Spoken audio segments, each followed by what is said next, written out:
Chers compatriotes, bonjour encore une fois, Hervé Maïka, passionné d'histoire, d'ethnologie, d'anthropologie, encore une fois avec vous pour partager ensemble l'histoire tumultueuse mais ô combien intéressante de notre pays. En essayant bien entendu comme toujours de ne pas la rendre partisane afin que nous partagions une vision commune de ce que nous sommes, d'où nous venons et pour mieux comprendre comment nous devons aller de l'avant. Lors du précédent épisode, nous sommes arrivés jusqu'à la chute du président Alphonse Massamba Deba. Nous allons cette fois-ci aborder l'installation du régime de Marien Ngouabi. Une phrase clé va déterminer le début véritable de ce régime. Camarade Marien Ngouabi, si tu avances, nous te suivons. Si tu t'arrêtes, nous te pointerons. Si tu recules, nous t'abattrons. C'est lors d'un meeting organisé par le commandant Yombi, le 26 décembre 1968, qu'un soldat porta la pancarte où fut inscrite cette interpellation devenue célèbre. Il s'agissait surtout de pousser le président du Conseil national de la Révolution, qui était le titre que portait Marien Ngouabi, à assumer définitivement et entièrement le pouvoir, car depuis la démission du président Alphonse Massamba Deba, il n'y avait plus de président de la République. Il devait donc assumer le pouvoir, tout le pouvoir, avec sa clique qui attendait d'être servie. Le message fut apparemment reçu 5 sur 5. Le 31 décembre 1968, Marien Ngouabi annonça une nouvelle modification de l'acte fondamental. Les fonctions de chef de l'État et celles du président du Conseil national de la Révolution étaient désormais fusionnées au profit du président du CNR, qui était donc Marien Ngouabi lui-même. Il pouvait en effet retoucher cet acte fondamental seul, dans sa chambre. C'était donc un texte qui lui appartenait directement. L'onction du peuple ne lui semblait pas nécessaire.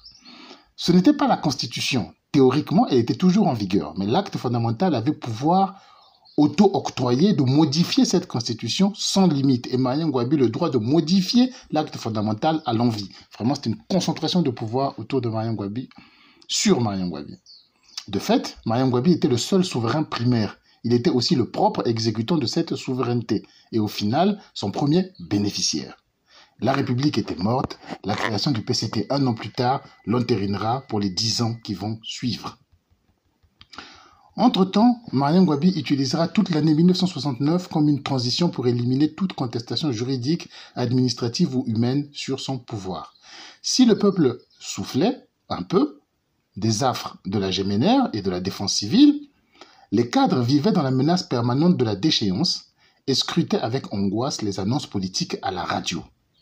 Dégradation, mutation disciplinaire, accusation politique ou juridique, implication dans des actes contre le peuple, entre guillemets, c'est comme ça qu'on appelait ça, des interpellations, déchéances, confiscation de biens, suspension de bourse, humiliation parfois de la bouche de Ngouabi lui-même était le lot quotidien. Les victimes furent nombreuses et les affaires, souvent des broutilles, mais aux conséquences humaines et administratives irréversibles. Ces victimes s'appelaient, entre autres, le commandant Kiyindou, le capitaine Kapula Kadi, le capitaine Poignet, Kikadidi, le lieutenant Robin Wamba, maître André Tikaya, André Tikaya, Makoso Tchapi, Georges Ngoma, Paul Bouanga, Pierre Maoukou, Georges Kekolo, Ambras Kiaoulou, André Loufoy, Firmin Nzabakani, Joseph Senso, Samson Konda, Claude Massamba, Marcel Malanda-Yabi, Albert Kokolo, Donatien Kebano, Achille Sunga, Jérôme Mawawa, André Segolo, Samuel Kiegela, Pierre Fouetti, etc., etc., etc. C'était des centaines de vies humiliées, brisées, exclus des bénéfices de l'État par Marien Ngouabi sur les soupçons d'une incompatibilité avec ses intérêts confondus à ceux de l'État, l'un et l'autre ne faisant plus qu'un sans intermédiaire. Pour les militaires qui n'avaient pas sa confiance, c'était la radiation des cadres de l'armée et l'affectation dans l'administration générale au seul motif d'insuffisance de convictions socialistes, dont les siennes propres peinaient à être démontrées. Marien connaissait mal la phraséologie socialo-communiste et bien des fois, il présentait un argumentaire anticommuniste pour son contraire. Ce n'était pas quelqu'un qui avait grandi dans les milieux politiques, dans les milieux communistes, donc il tâtonnait beaucoup sur la question de la théorie communiste. On inventa pour les militaires déchus le personnage comique de Moulinga Akomi Civil, qui en même temps qu'il magnifiait la condition militaire comme le statut privilégié de la société, le plus digne de l'homme révolutionnaire, qu'il ridiculisait ceux qui, sans contenance, comme Molinga, la fumée, qui n'a pas de compétence, l'avait eu, c'est-à-dire qu'avait eu ce statut militaire et qui était rétrogradé à leur vile nature de civil. C'est-à-dire que pour comprendre ça, c'est toute une idéologie qui avait été mise en place. Mariam magnifiait tellement l'armée, il a essayé de présenter le militaire comme l'être absolu, l'homme le plus suprême, et que perdre cette condition était devenu quelque chose de ce qu'il y a de plus humiliant, une espèce d'incapacité sociale. Et cette primauté du militaire ne va aller que croissant. Le lieutenant Kinganga, qui avait été réintégré après sa libération de la maison d'arrêt le 2 août, parce que sous Massamba Deba, il avait été arrêté aussi pour une tentative de coup d'État. Donc le 2 août, quand Mariam Gwabi est libéré de la prison et va libérer tous les prisonniers, Kinganga aussi sort en ce moment-là.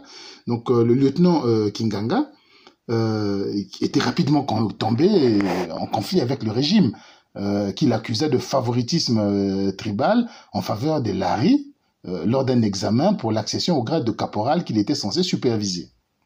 Donc Kinganga se retrouve rapidement en porte-à-faux avec le régime.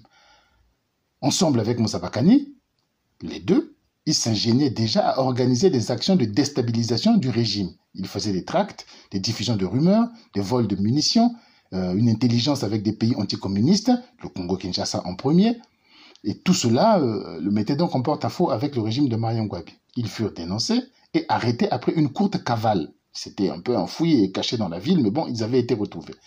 Mariam Gwabi, tel un gamin, exultait sur les ondes de la voix de la révolution française après la voix de la révolution congolaise, après leur arrestation, en les narguant et en affirmant que les frères patriotes combattent le pays, quitte à entrer dans le maquis, mais ils ne fuient pas. Donc, Mariam Gwabi se moquait d'eux pour s'être caché.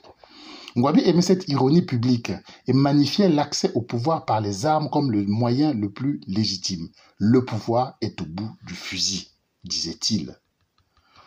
Que ce soit au parti unique, qui s'appelle toujours le MNR, le Conseil national de la Révolution n'a pas mis fin au parti unique. Le parti unique est toujours là. Donc que ce soit au parti unique, le MNR, en cette année 1969, dans l'armée ou dans l'administration publique, c'est l'allégeance à Mariam Gwabi ou indirectement à un de ses suppôts de confiance qui se porte garant auprès de Mariam Gwabi et qui paiera les conséquences en cas de trahison, qui permettent de rester en poste, d'être nommé ou de progresser. Cette culture du parrainage obligatoire frappera particulièrement au Sud, dont la suspicion de sympathie avec les anciens régimes est systématique pour les cadres. C'est ainsi que sont exclus du Conseil national de la Révolution les cadres ayant un lien avec d'anciens yulistes ou débistes influents, Prosper Maton-Pampolo, Jean-Baptiste Missamou ou encore Marie-Albert Kolela. Même les lois sont sélectives. Mariam Gwabi décide de qui on jouit ou non. Malgré une loi d'amnistie adoptée par le Conseil national de la Révolution en 1968, qui permit le retour d'exil de Bernard Kolela notamment, Gwabi refusera de l'appliquer à l'abbé Fulbert Youlou et certains de ses proches qui demandaient de rentrer, comme les proches de Massamba Deba en exil d'ailleurs, et il refusera également d'élargir son prédécesseur, placé en résidence surveillée au centre-ville avant d'être arrêté avec l'Issouba en vue du procès du triple assassinat de 1965. Donc, comme Marien s'installe, le président Massamba Deba reste en résidence surveillée et Marien refuse la moindre faveur à cet ancien président.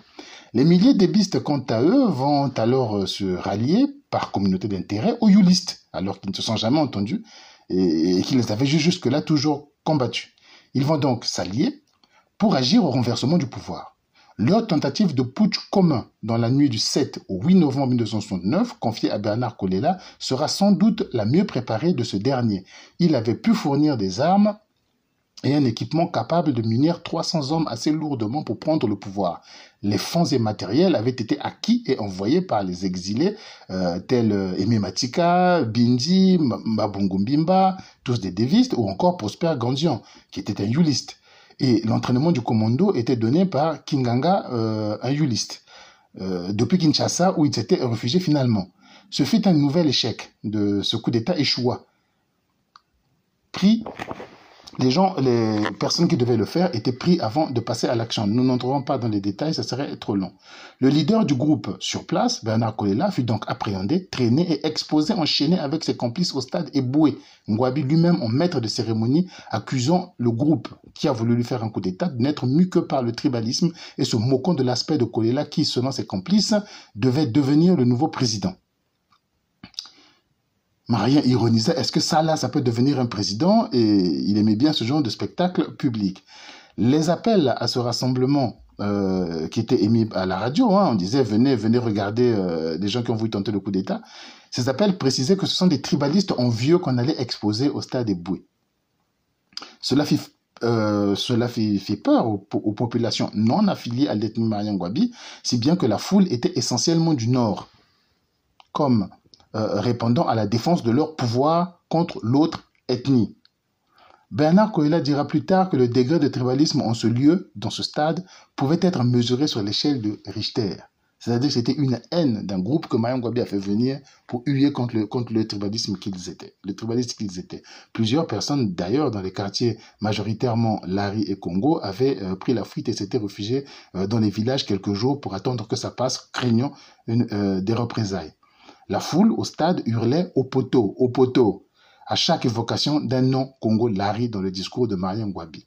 Nous ne pouvons plus abandonner à ces gens qui veulent nous couper la tête, nous ne pouvons plus pardonner à ces gens qui veulent nous couper la tête pendant que nous sommes endormis, jura le chef de l'État Marien Ngouabi. Le titre de président en ce moment-là n'est pas encore rétabli. Donc il n'y a pas encore de président de la République. Marien Ngouabi préfère ne porter que le titre de chef de l'État. Ça sera rétabli plus tard, en 1973, nous y arrivons. Idéologiquement, les querelles qui minent le pouvoir Massamba Deba avaient repris par médias interposés. Les querelles qui minèrent le pouvoir Massamba Deba, avaient repris par médias interposés. Avec, au gros, les mêmes incorrigibles chefs de pôle, Lissouba et Noumazalaï, chacun flattant le chef de l'État pour l'attirer à lui. La transition commençait à trop durer et les flottements se ressentaient dans les contre-performances de l'État. Marien Ngouabi fut bientôt, comme son prédécesseur, débordé sur sa gauche, mené par Pierre Nzé, Ange Diawara, Ange-Edouard Mpungi, Justin Lekunzu, Luc Kimboalankaya, Simon-Pierre Ngoni Bansari et Claude Ernest Ndala qui fut décisif sur l'aile gauche. Donc je parle de l'idéologie. En effet, alors qu'il était éloigné, là je parle d'Ndala Graï, alors qu'il était éloigné comme ambassadeur en Chine, il en profita pour être un vrai ambassadeur de la Chine de Mao au Congo, qui avait beaucoup de cadeaux à offrir au pays. Celui-ci, en ayant bien besoin, car l'augmentation des postes politiques, des grades, la politisation des entreprises, l'augmentation des dépenses de défense avait lourdement affecté les finances publiques. Décision fut alors prise. Ce sera l'option marxiste-léniniste pure et dure qui allait guider aux destinées du pays. C'est Ndala Graï qui conduisit l'équipe de travail sur les orientations nouvelles de la révolution, épaulé par Pierre Nzé et Mungunga Ngot fraîchement coopté. Le pays, Mungunga, j'allais parler de Mungunga Nkombungila par Kikunga Ngot. Donc, c'est Ndala Graï qui avait conduit cette équipe avec Pierre Nzé et Mungunga, fraîchement coopté. Le pays allait devenir une république populaire, changer de drapeau pour coller à la symbolique communiste du rouge et des symboles paysans et ouvriers. Un nouvel hymne allait voir le jour, une nouvelle devise allait voir le jour. On parlera même d'une nouvelle monnaie pour très bientôt. Le nouveau parti qui portera cet attelage, ce sera le PCT. Les camarades, donc membres de ce nouveau clan au pouvoir, dominé par la gauche, ayant estimé que le peuple n'est pas encore assez mûr, pas assez politisé pour entrer dans un parti de masse, c'est-à-dire là où tout le monde peut s'inscrire, se faire élire et gravir les échelons, tant au niveau local que national, ce sera donc un parti d'avant-garde, ce qui signifie littéralement un parti qui est en avance sur son peuple et sa société, qui est l'élite. En somme, un parti fermé pour une minorité et où on n'entre que par cooptation. Ça sera la décision la plus grave qui va compléter le pouvoir personnel du chef et changer la face du pays et dont nous payons encore le prix à ce jour.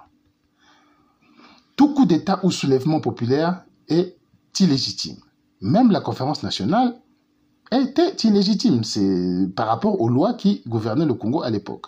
Mais chacune de ces révolutions tente toujours ensuite de chercher l'onction populaire en organisant un référendum constitutionnel où le vote des dirigeants par le peuple, ou en tout cas le vote des lois cadres par le peuple, qui est propriétaire du pays, est sollicité. Mariam Ngouabi s'en passa entièrement et donna au PCT, qui comptait environ 300 membres à sa création, triés sur le volet sur des critères connus du seul Marien, la pleine souveraineté sur le pays en lui cédant les droits les plus élémentaires du peuple. Ses camarades membres avaient eux seuls le droit d'élection, s'auto-contrôlaient, s'auto-sanctionnaient, s'auto-promouvaient. Désormais, le pouvoir était officiellement coupé du peuple et détenu dans un club très fermé. Plus de référendum constitutionnel, plus de parlement du tout, remplacé par le comité central désigné par le Congrès, plus d'élections à aucun niveau. Au gros, il n'y avait plus de république dont aucun principe ne subsistait. Elle était encore moins populaire que le clamait son nouveau nom. Et de grâce, n'avait rien de démocratique, comme dans la nouvelle devise « Travail, démocratie, paix », même au regard de la définition marxiste du terme. On annonçait tout pour le peuple, rien que pour le peuple comme devise du nouveau parti, mais plus rien n'était au peuple. Le parti est donc créé officiellement le 31 décembre 1969, qui sera la date retenue pour les grands événements du PCT à partir de là. Les ultras, les révolutionnaires, vainqueurs, occupèrent donc tout le bureau politique, tout le bureau du parti, avec un retour en force de Ndalagrai, soutenu par les Chinois, placé numéro 2 du comité central et premier secrétaire du parti. Mais la nouvelle République ne convainquit pas tout le monde. Le premier à l'exprimer, ce sera moins de 3 mois plus tard. Le 23 mars 1970, à 6 heures du matin, un commando d'une trentaine d'hommes, avec à sa tête le lieutenant Pierre Kinganga, prit possession du siège de la radio, jadis en face du stade Marchand, l'actuel ministère de l'enseignement primaire, secondaire, de l'alphabétisation. Et voilà, c'était là que se trouvait donc le siège de la radio. Sous la musique de l'ancien hymne national, ils annoncèrent la destitution et la mise aux arrêts de Mariam Ngouabi, la constitution d'un comité militaire de libération nationale qui allait gérer une transition avec des élections générales en vue. Le chef d'état-major Yombi Opango nous soutient, affirmèrent-ils dans leur communiqué. La radio de Kinshasa reprit presque aussitôt l'annonce et la diffusa en boucle. La complicité avec Kinshasa était donc évidente. Si des sirènes de liesse furent observées dans les quartiers sud, l'expectative dominait de manière générale. Des curieux ou soutenant le putsch vinrent de Bakongo tout proche pour se regrouper en face du bâtiment de la voie de la révolution congolaise et observer un peu ce qui se passe, quels sont les militaires qui sont en train de faire le coup d'État. Une demi-heure à 3/4 d'heure plus tard, des militaires arrivèrent sur des lieux en masse. Les badauds furent immédiatement massacrés avant que les fantassins n'entrent nettoyer l'intérieur du bataillon. Il s'agit donc des militaires qui viennent contre le coup d'État, qui sont envoyés par le régime en place. Les premiers feux avaient alerté le capitaine Auguste Poigny, certainement prévu pour être le chef de la junte transitionnelle en question, et il prit la fuite. Les putschistes restants périrent tous dans les combats autour de la radio. Leurs corps furent exposés dans la rue sur ordre de Ngouabi, qui en réalité n'avait pas été mis aux arrêts, contrairement à ce qu'avait annoncé le communiqué. Le corps de Kinganga, abattu sur les lieux, fut dénudé et exposé. Dans l'après-midi même, Mariam Ngouabi convoqua un meeting place de l'hôtel de ville, comme il en raffolait en ces circonstances. Et il tint un discours. Un commando armé par Mobutu est venu de Kinshasa, dirigé par le lâche valet de l'impérialisme, le lieutenant Kinganga, et ce commando vient d'échouer son coup d'État. Kinganga et ses complices ont été abattus comme des chiens, fulminait Mariam Ngouabi.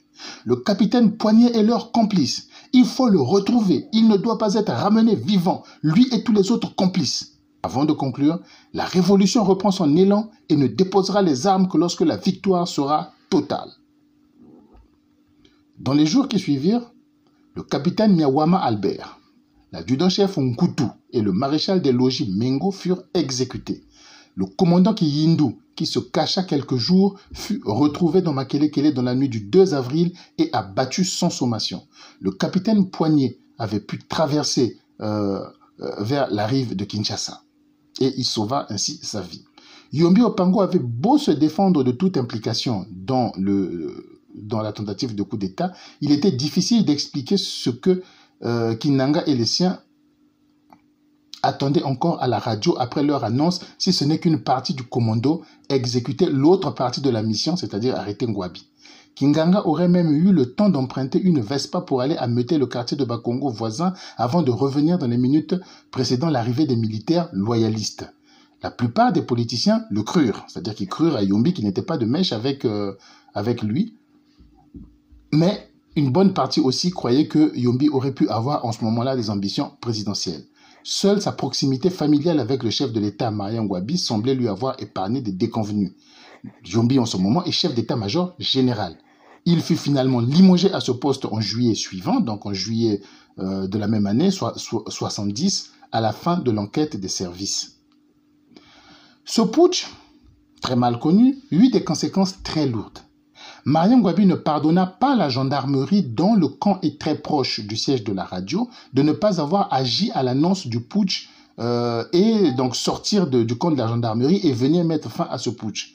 Ce corps de la gendarmerie qui était rempli majoritairement d'hommes du Sud et sur lequel Mariam Ngouabi n'avait que peu d'emprise, comme jadis Massamba Deba, fut donc dissous. La plupart de ses membres furent rendus à la vie civile, d'autres radiés, très peu furent reconvertis dans l'armée nationale. Mariam Ngouabi décida également de la création d'une milice populaire afin de surveiller les rues en permanence et faire remonter tous les mouvements suspects ou intervenir sur le vif. Mais cette milice est placée sous la direction de l'armée. Plusieurs centaines de civils, amis, parents ou personnes ayant eu des contacts récents avec les putschistes ou simplement qui étaient des critiques du régime furent radiés de la fonction publique et de l'armée dans le mois qui suivirent la tentative de putsch. C'était la première grosse épuration, mot que les Congolais allaient découvrir et entendre souvent. Les officiers de l'armée peu politisés jusqu'en 68 n'avaient jamais vraiment adhéré à l'idéologie socialo-communiste, à l'exception notable de Diawara qui venait de la GMNR et de la défense civile, foyer d'endoctrinement par excellence. Cette majorité militaire réticente, opposée ou indifférente au paradis de Marx et de Mao, n'avait hélas pas de chef de file, minée elle-même par des divisions tribales et la méfiance. Mouzabakani, qui aurait pu incarner ce leadership des conservateurs de la Grande Muette, croupissait en prison. Yombi, au regard de sa proximité familiale avec Ngouabi et son goût des bonnes choses, passait pour une porte d'entrée intéressante pour le renversement et avait de ce fait une certaine popularité. Grillé après l'affaire Kinganga, pour ceux qui misaient sur lui, c'est à Stéphane Bongo-Noira, alors ministre et civil, à qui le président Albert Bernard Bongo, futur Omar Bongo du Gabon, chargea d'entretenir un réseau de militaires capables de construire une tactique de changement libéral du régime du Congo, de préférence pour placer un téké ou assimiler. Bongo digérait mal, donc le président Bongo du Gabon digérait mal la nationalisation de la TEC, l'agence transéquatoriale de communication qui réunissait la gestion des voies navigables du Congo, le CFCO et le port de Pointe-Noire, qui, à l'indépendance, était une compagnie mixte gérée par les pays ex-AEF et qui en avait bien besoin.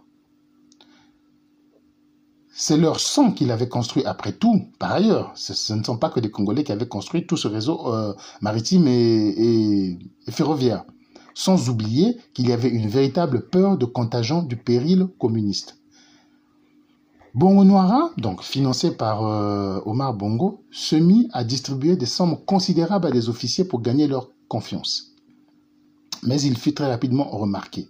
Arrêté le 10 août, le président Bongo intervint en sa faveur, mais Ngouabi, convaincu que c'est le même voisin qui lui fournissait les fonds pour corrompre son armée, allait faire condamner donc son ministre à 10 ans de prison avec ses complices, presque tous téqués, et le reste des complices étaient du Nord, d'autres contrées que celle de Mariam Ngouabi. Le complot du Nord sera ainsi le nom donné à cet événement, qui a lieu donc en août 70. En mars 1971, c'est Mbéry Martin qui ressurgissait des oubliettes, surpris en train de rédiger des tracts et de les distribuer qui accusaient Mariam Ngouabi de favoritisme ethnique. Mbéry Martin fut emprisonné. Pour montrer sa colère suite à cette arrestation, le capitaine Luc Kimwalankaya sortit un char dans les rues de Brazzaville, le manœuvrant de façon dangereuse et menaçante pour montrer qu'il était fâché qu'on ait arrêté son frère Mbéry Martin. Ce geste lui coûta la déchéance de tous ses postes de commandement militaire. Il était commissaire politique adjoint à l'armée. Et des postes politiques, membre du comité central, se voyant même exclus du parti. On appela ce complot le complot sudiste. Mais on n'en avait pas encore fini avec le complot. Il y aura un autre complot qui sera très, très, très vaste. Tout est parti d'une grève estudiantine à la rentrée 1971. Les ailes gauche et droite du parti se mirent à s'accuser d'entretenir le feu. Le conflit résorbé, une session du comité central fut convoquée pour le 5 septembre 1971 afin d'aplanir les différends. Pendant 10 jours, les ultras, c'est-à-dire Jawara, Numazalai et Ndala, les ultras très à gauche, ainsi que leurs soutiens, Bongo Camille, Kombo Mationa Bernard, Galibali Lambert, Itsu Théophile Eli, etc., s'en prendront vivement à Alfred Raoul, Premier ministre, considéré comme de droite, et avec lui, Nzé, qui se modérait, alors qu'il était très à gauche, il commençait à revenir vers le centre, et les Kunzu qui montaient sur cette aile droitière.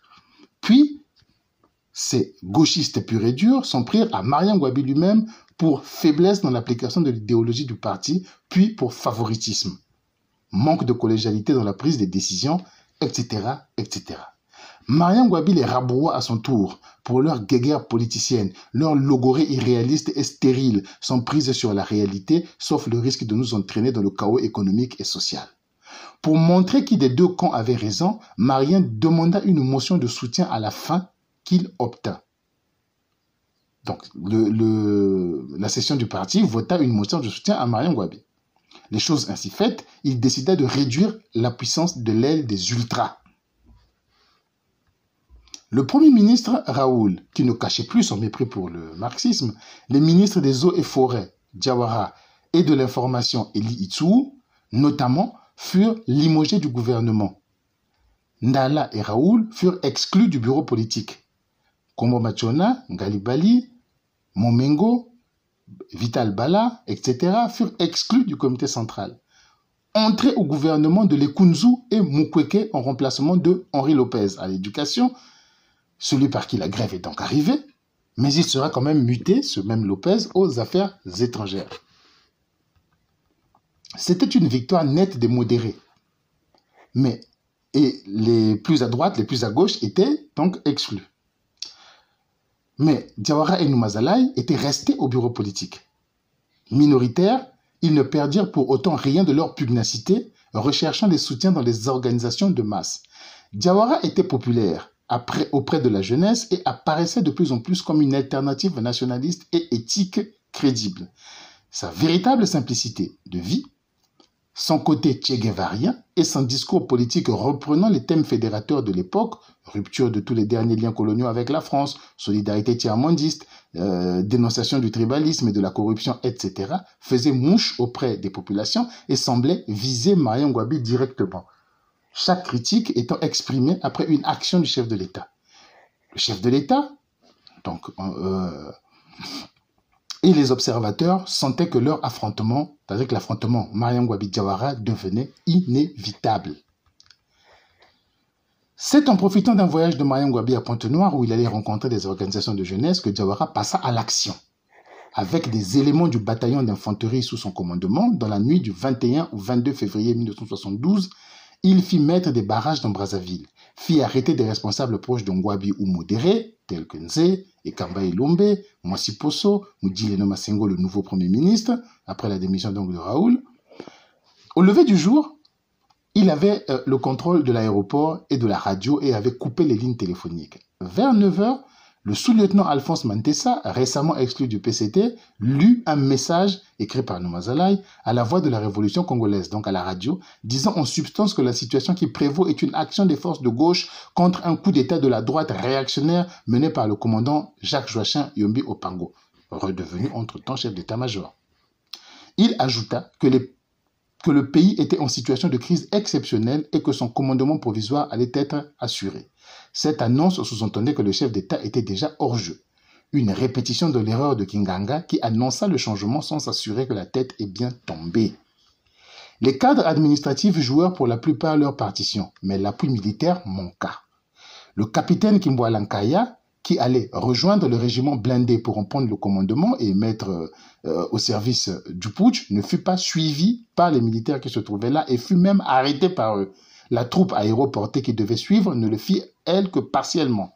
Le commandant Yombi put entrer en contact et rassurer le chef de l'État à Pointe-Noire que la radio n'était plus sous contrôle et que les putschistes faisaient diversion en l'impliquant.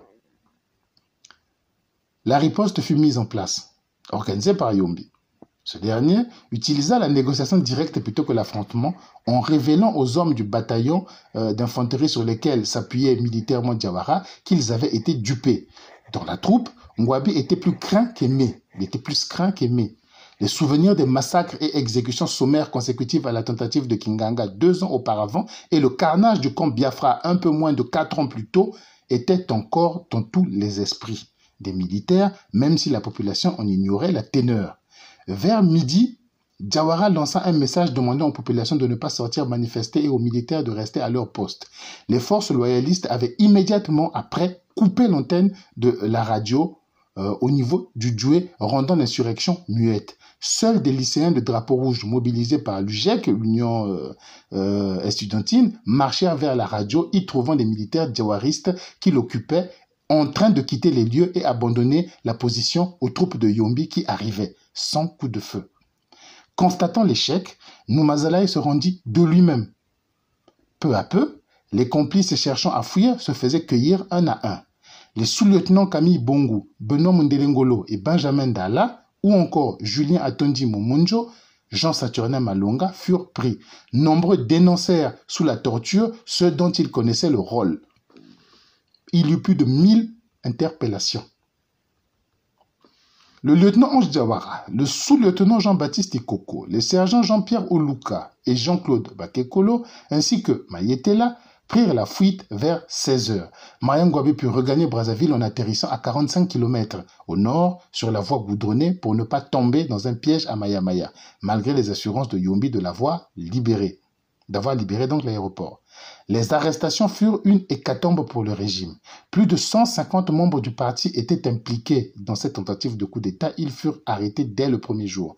Le sous-lieutenant Prosper Matumpa-Mpolo, ancien ministre de la Jeunesse, ancien de la Défense civile, intégré dans l'armée après la fusion, commissaire du gouvernement à Pointe-Noire, c'est-à-dire, commissaire du gouvernement à Pointe-Noire, et qui, paraît-il, aurait eu le rôle d'assassiner Mariam Ngouabi durant son séjour, préféra prendre la fuite. Retrouvé, il fut abattu.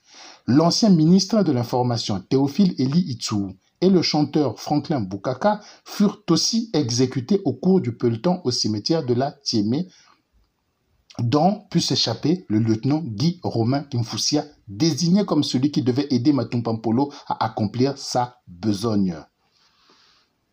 Bref, l'État tout entier avait semblé comploter avec Jawara à tous les niveaux. Maire d'arrondissement, postiers, enseignants, soldats, membres de bureaux politiques, compagnons d'école de Marien, la conspiration était vaste. Une fois exclus tous les cadres impliqués, le PCT ne comptait plus que 75 militants et le comité central 18 membres. Une cour martiale fut mise en place pour près de 300 prévenus. Tous ceux de premier plan reconnurent leur implication, à l'exception notable du commandant Alfred Raoul. Le plan avait été précipité en dernière minute, dirent-ils, parce que Yombi, approché pour s'associer à la combine, avait menacé de les faire arrêter.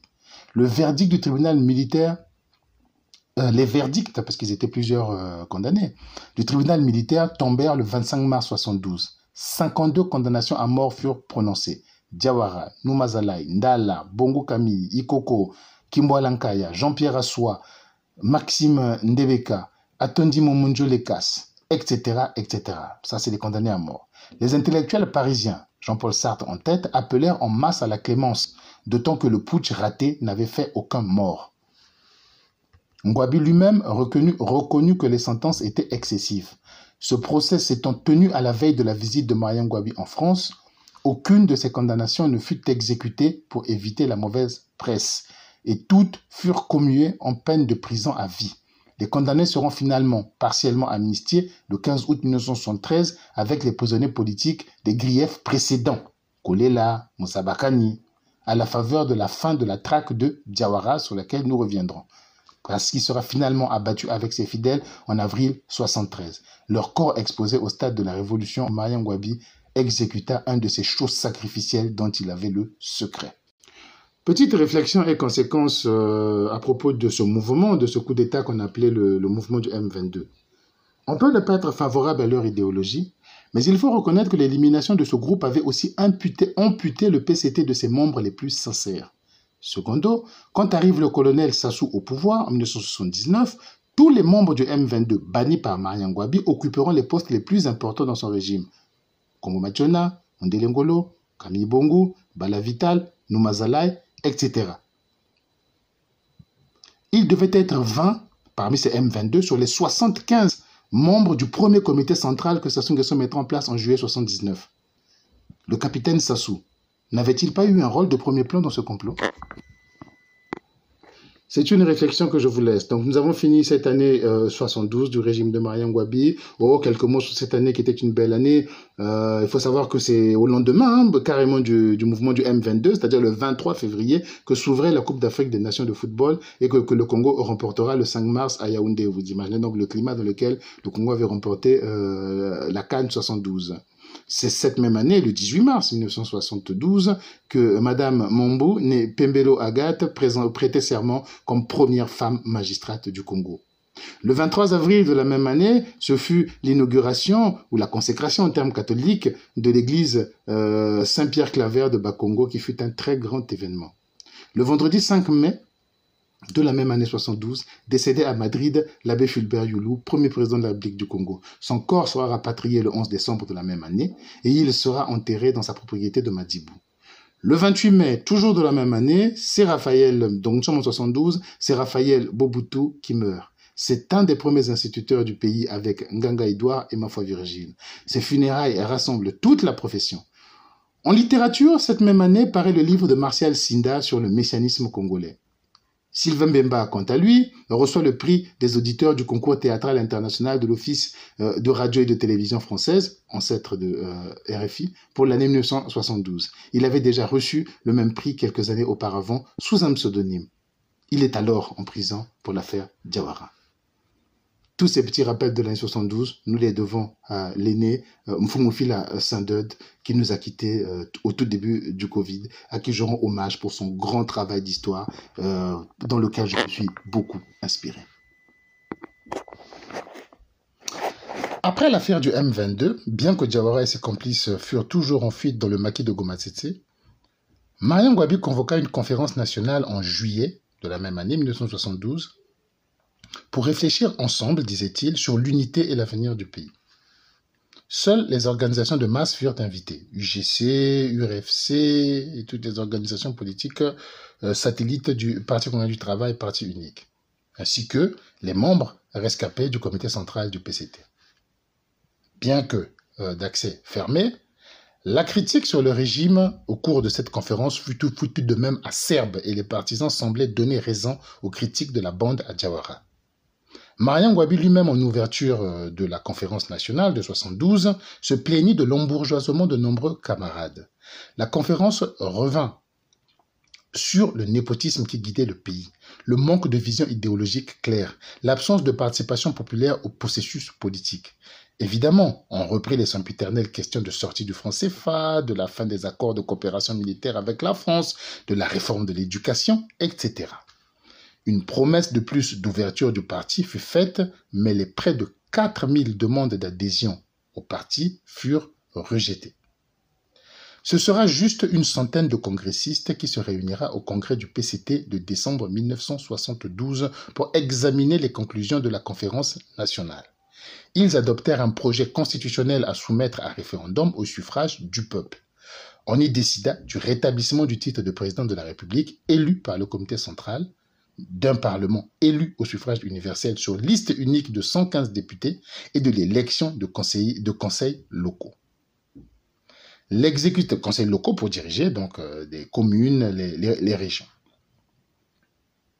L'exécutif sera à 2 niveaux désormais. Un gouvernement, mais chapeauté par un conseil d'État de 10 membres, 5 du bureau politique, 5 de l'Assemblée nationale. Le message global de la conférence nationale, c'est-à-dire l'ouverture et la concertation, était passé. 100 nouveaux membres du parti furent reçus, portant le total à 230. À la clôture du congrès, Mariam Ngouabi épousait Céline Mvuka, notamment pour faire taire les rumeurs qui parlaient d'un haut conseil du Nord qui gouvernait désormais le pays contre les sudistes qui ne pouvaient plus approcher du pouvoir. On ne dit pas qu'il ne l'a pas épousée par amour, mais il y avait cette rumeur et ce mariage permettait également une certaine ouverture de Mariam Gwabi aux autres espaces sociologiques du Congo. En avril 1973, le campement des rebelles diawaristes fut repéré dans les environs de Goma-Tsetse. Un affrontement s'ensuivra. Nous n'allons pas nous appesantir sur les conditions d'arrestation et d'assassinat de Diawara parce que ça mériterait tout un livre, mais quelques jours après, les otages Diawara, Ikoko et Bakekolo, qui auraient été enfouis à Kinshasa et qui étaient livrés par le gouvernement de Mobutu, qui était devenu en bon terme avec celui de Sassou, en échange d'autres services rendus par le Congo, ils furent donc livrés au BIS de Brazzaville, puis déclarés morts dans des conditions qui sont restées assez obscures. Officiellement, ils étaient abattus au cours d'un combat avec la vaillante armée congolaise qui a réussi à mettre fin, blablabla. Exposant le corps au stade de la Révolution après les avoir traînés sur un char civil, Mariam Gwabi critiqua la vertu des suppliciés, s'attaquant aux lectures inconvenantes de Diawara. Oh, il lisait Nietzsche, le raciste, il lisait Monterland, le pervers, qui ne sont même pas des révolutionnaires, comme il aime faire ce genre de discours, et le présenta comme un simple tribaliste qui se cachait derrière un discours gauchiste internationaliste, aujourd'hui mort comme un chien.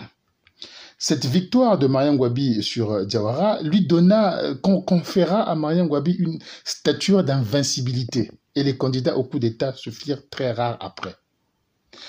Mariam Gwabi estima aussi que la police avait été laxiste dans sa traque des réfugiés, les laissant visiblement circuler presque librement dans les villages du Poul, en plus du soutien des populations. Le corps de la police nationale fut donc dissous, comme quelques années plus tôt la gendarmerie, l'armée étant chargée d'assurer la sécurité publique. Les commissariats de police devinrent alors des postes de sécurité publique, PSP, un terme que les Congolais utilisent encore aujourd'hui. Les commissaires, les inspecteurs et les brigadiers laissèrent la place aux colonels, capis, sergents de police que nous avons toujours en ce jour, malgré une décision de la Conférence nationale de 1992 de démilitariser la police. Dans le même temps, 167 officiers, 136 sous-officiers et 200 hommes de rang furent reversés dans l'administration publique pour des motifs comme inapte au service, exagérément friand d'activités commerciales ou encore inconséquences idéologiques. Ce qui voulait dire à l'époque pratique fétichiste ou assiduité à l'église. La plupart de ces personnes retirées de l'armée étaient originaires du Poul. Pour éviter donc un nouveau coup d'État et un rassemblement vers des gens du Poul, Mariam Gwabi vidait complètement l'armée, ou presque complètement, des personnes originaires du Poul. Cette affaire résolue, Mariam Gwabi lança le référendum constitutionnel prévu par le dernier congrès sur recommandation de la Conférence nationale de 1972. Nous sommes donc rentrés en 1973.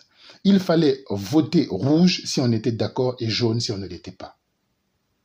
On pourrait s'imaginer que des élections dans un régime de parti unique sont sans aucun intérêt, mais détrompez-vous. Les résultats du référendum du 24 juin 1973 furent très très riches en enseignements.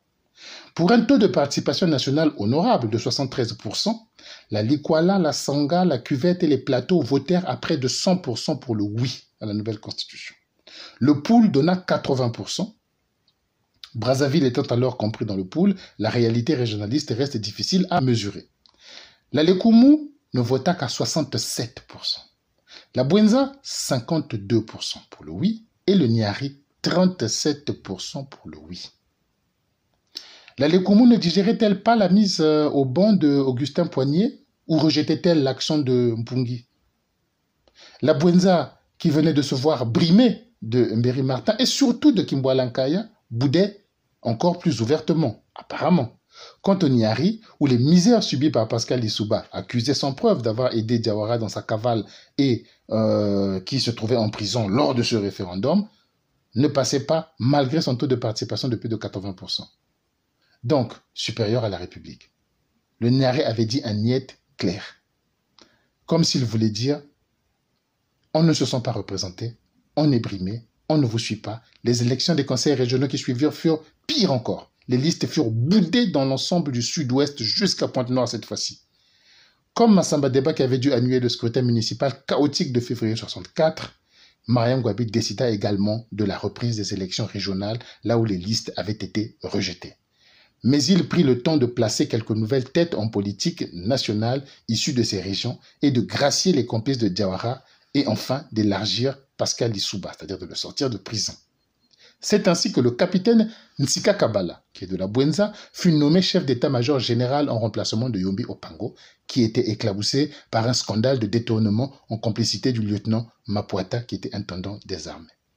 Un Yombi qui sera tout de même nommé ensuite délégué du Conseil d'État à la Défense, ce que voulait dire ministre délégué à la Défense en somme, et qui sera promu colonel. Donc on l'a retiré du poste chef d'état-major à cause d'un scandale, mais on va quand même le promettre de grade. Mariam Gwabi, qui d'ailleurs, entre-temps, venait de changer les motifs des galons depuis peu, et s'était donné la plus grosse étoile pour celui de commandant, rouge en plus, dont le titre rimait avec ses propres fonctions d'État. Il préféra garder ce grade de commandant plutôt que de se mettre colonel, 3 étoiles rouges. Commandant savait de la gueule. Pour un communiste, rouge, grosse étoile en plus. Le lieutenant Gomafutu fut promu, lui aussi de la Bwenza, fut promu à l'ancien poste de Kimboalankaya, commissaire politique adjoint à l'armée. Et Martin Berry réintégra enfin le comité central. Tout ceci pour faire à ce que les populations de la Bwenza aillent enfin voter la Constitution et cessent de bouder pour ne pas créer un nouveau foyer de contestation. Jean-Pierre Tister Tikaya et Louis-Sylvain Ngoma furent montés au bureau politique, parce que là, la contestation est arrivée jusqu'à Pointe-Noire. Donc il fallait aussi promouvoir ce coin-là. Donc Tister Tikaya et Louis-Sylvain Ngoma, qui furent donc les heureux élus, furent montés au bureau politique en leur donnant plus de visibilité. Quant au Poul, Nganga Zanzu, ministre des Eaux et Forêts également, fut mieux mis en lumière, en remplacement de Ndala sur le poste géopolitique de Boko. Sur le même point, parce que Mariam Gwabi se disait qu'il fallait contrebalancer le poids des Larry en faisant monter plus de gens de Boko, il promut un total inconnu, comptable dans le privé et qui n'avait aucun passé politique, comme président de l'Assemblée, de la nouvelle Assemblée nationale, c'était Dieudonné Nyakasissa. Dieudonné, il ne tiendra pas plus d'années d'ailleurs, Dieudonné Nyakasissa, à cause de ses critiques sur la dérive des dépenses du gouvernement. C'est Alphonse Mouissou-Poiti, du Kouilou, qui le remplacera une année plus tard. L'année 1973 fut aussi celle du pétrole. Les débistes ont souvent fait courir le bruit que leur leader fut renversé en sous-main par la France-Afrique quand le pétrole se fut avéré abondant sur nos côtes pour mettre un régime plus mauvais pour le peuple et bon pour l'impérialisme. C'est difficile à démontrer. Le pétrole est exploité depuis les années 1950 au Congo. Il explosa sa part dans le budget à cause de 3 situations impossibles à prévoir en 68. Nous mettons vraiment une petite parenthèse là-dessus. Jusque-là, l'or noir ne rapportait que 3% au budget. Cette année 73 fut mis en service le gisement émeraude, le plus important des champs à l'époque. Mais à peine multipliait-il par 3 sa proportion au budget, loin de concurrencer le bois. Ensuite, Elf perdit devant un tribunal arbitral sur un contentieux qui l'opposait au Congo, qui lui réclamait un reliquat de recettes antérieures depuis près de 10 ans. Donc Elf versa cette année-là 21 milliards à l'État congolais, dont la plus grande partie en 1974. Et enfin, le premier choc pétrolier d'octobre 73 fit grimper de manière vertigineuse les prix du pétrole, multipliant par 10 les recettes congolaises en cette matière. On crée alors Hydro-Congo 1974 avec l'ambition de prospecter et de commercer le brut lui-même. En attendant, on nationalise toutes les stations-service qui deviennent propriété d'Hydro-Congo. Un plan de développement triennal fut conçu dès 1974, applicable en 1975, 1976 et 1977, grâce à la masse, c'est-à-dire qu'on pourrait investir ses revenus pétroliers dans le désenclavement de l'arrière-pays, l'industrialisation pour créer une économie indépendante et dans le développement social, des logements, des écoles, des hôpitaux. Ce fut plutôt la corruption qui fut industrialisée. Les maîtresses qui gagnèrent à la place des écoles. Quant au logement, c'est plutôt la mairie de Paris qui constata une augmentation des propriétés appartenant aux dirigeants communistes congolais. Marien jouissait d'une réelle popularité d'apparence comme homme, mais en tant que chef de l'État, ses déboires économiques jouaient contre lui. Au sud, le rejet tribal était de mise. On lui reprochait d'avoir écarté ou mis au placard des cadres du coin, alors qu'au nord, ses sautes d'humeur, ses changements brusques de position des cadres et son côté plutôt chaud ne rassuraient pas sur les carrières personnelles ou la direction politique à prendre. Mais il devenait aussi, avec les années, de mieux en mieux habitué à la stature d'homme d'État, moins tapageur dans les discours et avec les poches pleines, Marien gagna également en carrure internationale. L'indépendance de l'Angola et son rôle de pivot de Moscou et de Cuba pour soutenir le MPLA va lui conférer un poids diplomatique de tout premier plan, concurrençant celui de Mobutu, qui, avec l'appui de la France, des USA et du Portugal, soutenait son rival, le FLN d'Holden Roberto, de droite libérale. Marien Gouabi se permettra même en 1974 d'annoncer la fin d'une situation juridique périmée ne correspondant plus à la situation révolutionnaire, c'est-à-dire de mettre fin aux accords de défense entre le Congo et la France. Ce fut fait. La même année, 1974, il changea les noms des villes. Jacob devint Kaï, Dolizy, Lubomo, Fort-Roussé, Owando, Baratier, Kibwende, etc. Et des écoles. Chaminade devint Drapeau Rouge, Victor Augagneur, Karl Marx, etc. là aussi. Une normalisation ou une pacification de la vie publique fut également constatée. La question idéologique était de moins en moins importante et les convictions purgées. Le parti acceptait de plus en plus de nouveaux membres. Ils seront 1500 en 1975, mais toujours par cooptation. L'opportunisme et le népotisme prenaient ainsi le pas. Cette situation et le manque de transformation économique faisaient que le Parti communiste de l'Union soviétique refusait toujours de reconnaître le PCT comme un parti marxiste. Pour accélérer le processus, une marxisation à marche forcée se mit en place. Tout devenait politique. Les promotions, les notes de classe ou les avantages sociaux étaient conditionnés à l'assiduité aux réunions locales du parti, à l'application des directives et à la capacité de chacun à répéter des phrases dénuées de sens attribuées à tel ou tel marxiste, mais surtout du soutien inconditionnel à celui qui vous aura coopté. Chaque problème de gouvernance n'était pas répondu par la technicité attendue, mais par la politique. Le pays s'enfonçait dans la mégestion et la flatterie. La médiocrité avait gagné partout. Le Congo, qui n'eut jamais autant de revenus, se mit à emprunter. Partout. En France, au Canada, en Chine, au Koweït, au Brésil. Devant le marasme économique, les critiques sur la mauvaise gestion du boom pétrolier, Marien Gouabi convoqua une réunion extraordinaire du comité central du parti le 12 décembre 1975 dans le but de brider le parti et de ne retenir que ceux qui étaient avec lui. La direction du PCT fit elle-même le constat, lors de cette session extraordinaire du parti, fit le constat du manque de cohésion et de dynamisme de la direction politique, du manque de combativité des organisations de masse et des mauvaises performances des entreprises d'État dues à l'incompétence et l'inconscience des cadres, au pléthore des effectifs et à la course effrénée aux avantages matériels. En conclusion de l'autocritique, Marien Gouabi lança la radicalisation de la révolution. C'est lui-même qui donna ce terme. Concrètement, exclusion des mauvais dirigeants, audit des entreprises publiques et des administrations, suspension des organisations de masse et du bureau politique, purge au comité central et plein pouvoir donné à l'état-major spécial révolutionnaire. Nouvel organe créé, Conseil suprême, avec les pleins pouvoirs qui va exercer les pleins pouvoirs du parti jusqu'au prochain congrès. À venir bientôt, sans date précise. Et ce congrès sera essentiellement consacré à l'économie. Mais en réalité, la création de l'état-major spécial révolutionnaire était une manière de museler le parti et de n'avoir qu'une petite cellule très proche de Marien Gouabi. Yombi Opango, par exemple, en sera exclu. La constitution fut de fait mise en veilleuse et Marien Gouabi reprit les pouvoirs léonins qu'il avait du temps du Conseil national de la Révolution. Autour de lui, dans l'état-major spécial révolutionnaire, la même élite, Jean-Pierre Tister Tikaya, récemment exclu du gouvernement, devint numéro 2 du régime. Jean-Pierre Ngombe, entré aussi à l'état-major spécial révolutionnaire, s'occupant des organisations de masse, tandis que le commandant Denis Sassou Nguesso devenait chef de tous les services de défense et de sécurité quelques jours après, il fut nommé ministre de la Défense, en plus. Ce fut son premier poste vraiment en vue qui le fera connaître au niveau national, voire international, avec un premier article dans Jeune Afrique à son sujet qui suivra. Dans la foulée, Henri Lopez, Premier ministre, fut relevé de ses fonctions et descendu au rang de directeur du journal du parti Etumba et remplacé par Louis-Sylvain Goma à la tête du gouvernement. Lopez utilisera le journal pour attaquer Mariam Gouabi dès son premier éditorial en disant du chef de l'État qu'il est un bon chef pour tenir la barre dans des situations difficiles ou troubles, mais pas du tout adapté à conduire le pays en période calme. La critique commençait à se faire de plus en plus forte.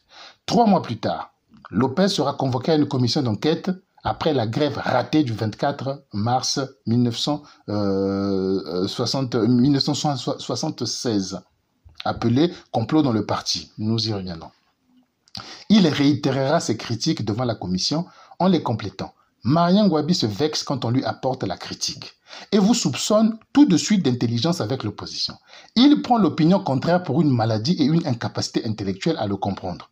Ce sont les médiocres qui l'adulent. Les moyens attendent qu'il parle pour s'exécuter, les meilleurs l'évitent tout simplement.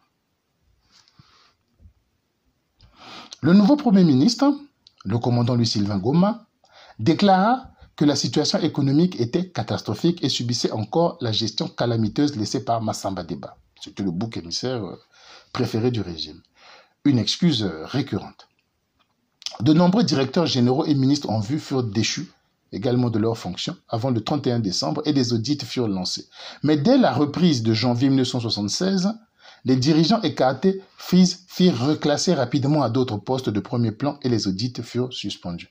Yombi est envoyé à la tête de la Régie nationale des travaux publics, Bongwande à Hydro-Congo, Nguoto à la TC. Ces remises en selle anéantissaient l'effet même de la radicalisation. Pourtant, le 31 janvier 1976, le gouvernement annonça des mesures sociales comme le gel des effets financiers des avancements. Grogne dans la population. La Confédération syndicale congolaise râla de manière ostentatoire contre ces mesures qui visaient les travailleurs au même moment qu'on n'arrivait pas à sanctionner les dirigeants alors que la session du comité central du 12 décembre 1975 avait plutôt reconnu l'incurie et l'incompétence des dirigeants et non l'excès de confort des travailleurs. Anatole Kondo, son secrétaire général, donc secrétaire général de la CSC, Confédération syndicale congolaise, invité début février 1976 à la télé, dénonça l'inconstitutionnalité de la fameuse radicalisation et de l'état-major spécial révolutionnaire qui mit en veilleuse forcée le syndicat. À propos des dirigeants reconduits, il dira sans détour à quoi sert-il de changer les wagons si on garde la même locomotive. C'est le leadership de Mariam Gouabi qui était directement remis en cause. Mariam Gouabi réagit en accusant, comme toujours, l'impérialisme qui crée la zizanie dans la révolution, dénonça l'inefficacité syndicale et responsable du manque de contrôle dans le secteur de l'État et appela le travailleur à se débarrasser de l'aristocratie ouvrière. Les syndicalistes, en retour, lancèrent des tracts reprenant les critiques de Kondo, Jean-Jules Okabando, premier secrétaire de l'UGC, soutenant les mêmes points de vue critiques, dans des réunions où il n'hésitait pas à comparer Ngouabi à Youlou dans le despotisme, les cadeaux à l'entourage, le messianisme et le sacrifice de la jeunesse sans emploi. Ngouabi hésita à sanctionner et à risquer une crise plus forte. À la mi-mars 1976, la situation était tendue.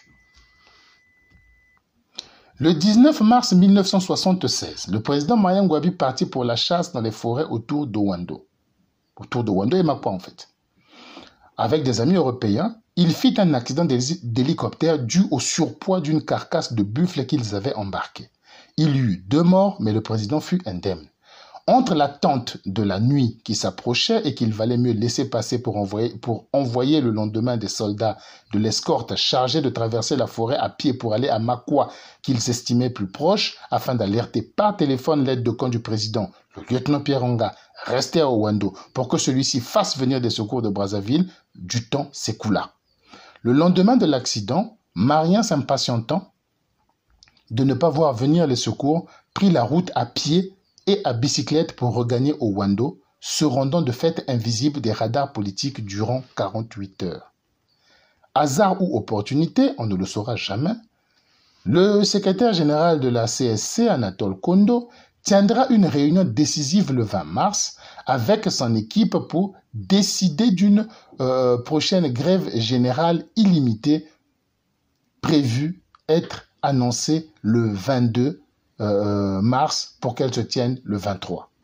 Ekamba Elombe, alors chef de la milice, aurait participé à la dite réunion et Jean-Jules Lokabando aurait donné son soutien. Le 21 mars, la nouvelle de l'accident d'hélicoptère du président fut rendue publique, ainsi que la bonne santé du chef de la révolution.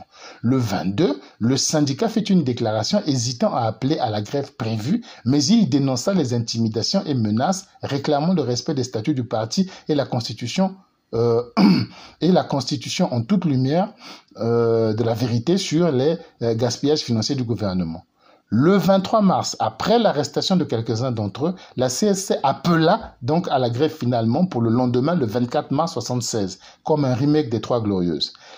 Le commandant Sassou, nouveau chef de la sécurité, fit installer les soldats pour empêcher la mise en place des piquets de grève ainsi que la distribution des tracts y afférents.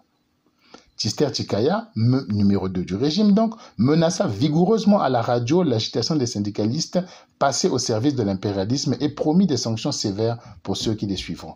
La grève fit l'enfeu. Ngouabi rentra à Brazzaville le lendemain et le couperet fut direct.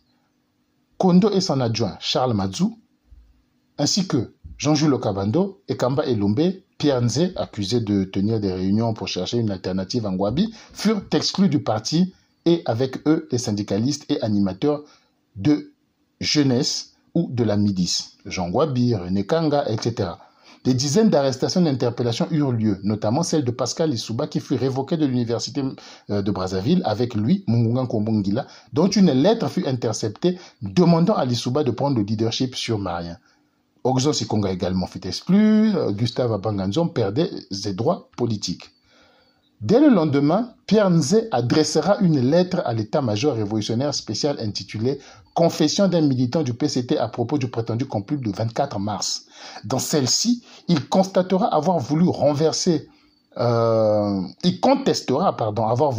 les institutions, mais accusera plutôt Marien Ngouabi d'avoir fait un coup d'État contre le parti et l'État dans ses décisions du 12 décembre 1975 créant l'état-major spécial révolutionnaire.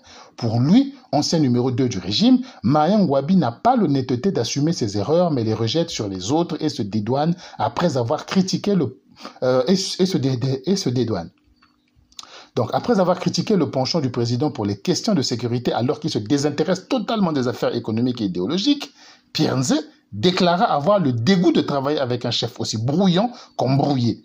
Je cite ces mots. « Je doute donc, dit-il, et je le constate, je doute donc de lui, et je le fais constater. » Conclut-il. Lors de la session du comité central de juin, parce que les sessions du comité central, c'est décembre et juin du PCT automne du parti unique. Donc, dans la session de juin, Marien Ngouabi constata la défiance qui s'amplifiait. Les camarades membres le poussèrent à faire une autocritique sincère. Mais les critiques n'allaient pas s'arrêter là. En janvier 1977, alors que les salaires étaient payés avec de plus en plus de retard, c'est Hilaire Muntol, député, qui émettait à l'Assemblée de sérieux doutes sur la probité de nos dirigeants jusqu'au sommet, dit-il, à l'occasion d'une séance parlementaire consacrée à la gestion du premier boom pétrolier de 1974 qui avait été une véritable catastrophe et qui avait laissé une immense dette inexplicable. Marien Ngouabi menaça de sanctions ceux qui le salissent s'ils n'apportent pas de preuves. Hilaire Muntol ne se démonta pas et exigeait une commission d'enquête sur la manière dont le gouvernement avait géré cette manne.